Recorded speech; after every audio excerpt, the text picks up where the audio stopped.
What is going on, everybody? Ricky here once again, bringing you another video.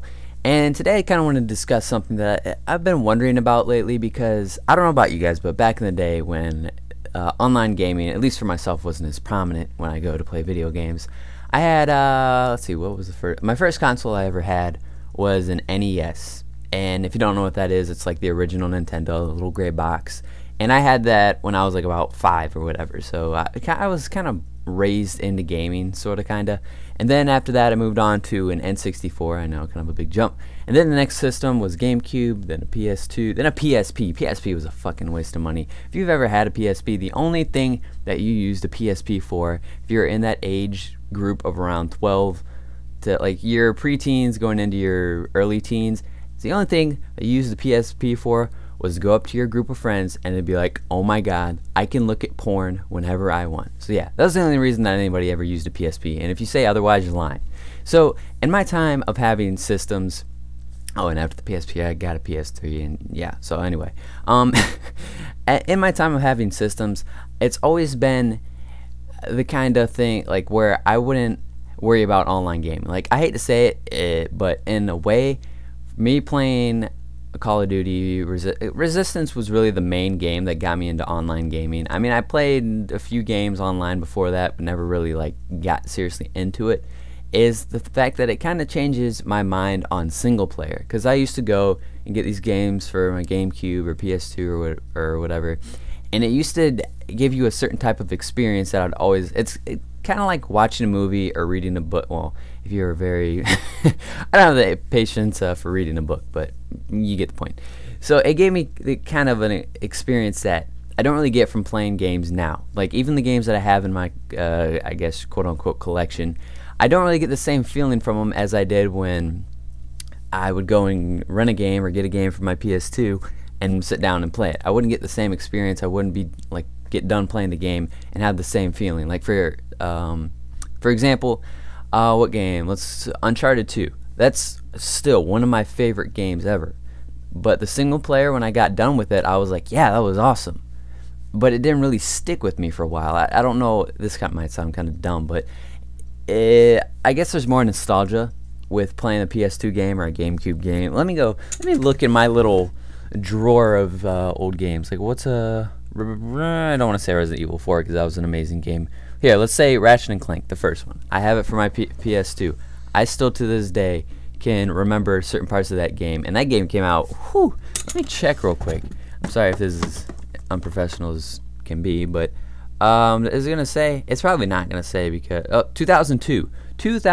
How old was I in 2002? Well, I probably got it a few years after 2002. So 2003, 9 years ago. I'm 19 now. When I was 10, I played Ratchet and Clank, and that game was amazing, and I still remember parts of it.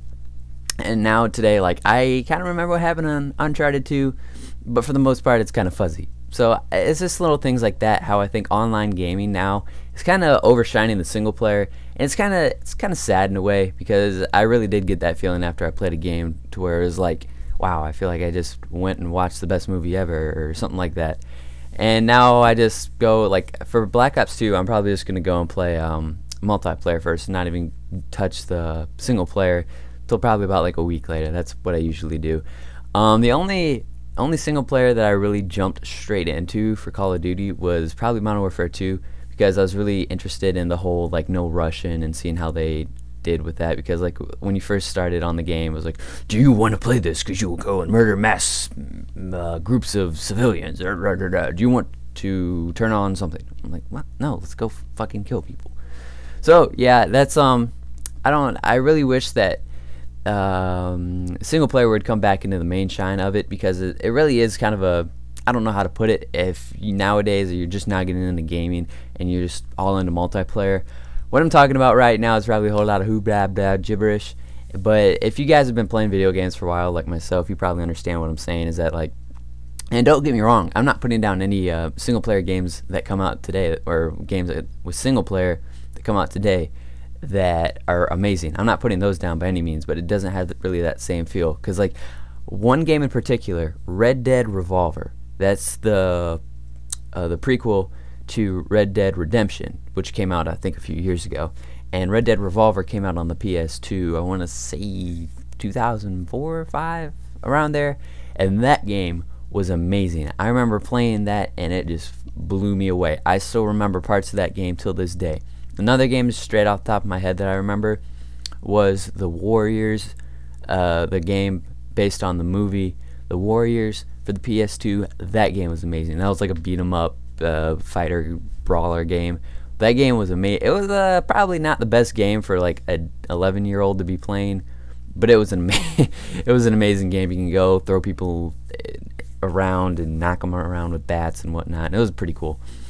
Multiplayer nowadays, it's kind of, honestly, this is crazy. I don't know about you guys, but when I was younger, I was like, I know this, I just contradicted myself, but for the most part, I wasn't allowed to play M-rated games until about like 13, 14, 12, around that age. It depended on the game too, but I wasn't allowed to play M-rated games. And now I see it really does blow my mind when I'll go online, play Call of Duty, and a kid, I'm gonna guess around the age of 9 or 10, is on there, and just for the fact that he's on there, it's kind of, I don't know. I don't know how I feel about that. It depends on how mature the other kid acts.